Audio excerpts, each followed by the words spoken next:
අම්මාරුන්ගේ දිනේට අම්මට මොනවද දුන්න තෑග්ග ඔයා?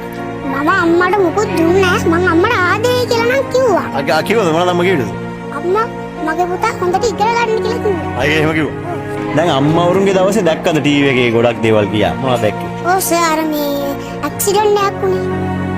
මේ කතරගම බස්. ඔව් මේ බස් එකට යට වෙලා අම්මා කෙනෙක් දරුවෙක් මේ දරුවව අතාරින්න නැතුව බස් එකෙන් අල්ලන් ඉන්නවා. මේ දරුවව අතින් අල්ලන් ඉන්න බස් එකට යට වෙලා ඒ කියන්නේ සර් අර බස් එකට යට වෙලා අපි දෙයක් අතාරිනවනේ බස් දෙයකට යට වුණා. අපේ අතේ තියෙන සියල්ලම ඒ වගේ අම්මා දරුවව අතාරින්න නැතුව බස් එකට යට වෙලා අල්ලන් හිටියානේ. ඔයාගේ දැක්කනේ? ඔව් සර්.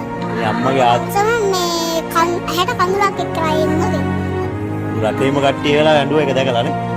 ඔයාලට දැනුණා අම්මා ගැන ගොඩක් ආදරේ දැනුණාද ඊට පස්සේ? ඔව් අම්මා මගේ අම්මත් එහෙම වෙන්නේ නැහැ. අපිට කරදරයක් වෙන වෙලාවක අම්මා පිට වෙනවා. අපේ අම්මලා විතරක් නෙවෙයි ලෝකෙ ඉන්න හැම අම්මලාගෙම එහෙම නේද? නේද පුතේ? ඉතින් ඔයාලට දැන් මොනවද දැන් මං මේ ඇහුවොත් අම්මට සමාන වචනයක් මේ ලෝකේ තියෙනවද? අම්මම තමයි අම්මට සමාන කරන්න කවුරුත් නැහැ මේ ලෝකේ.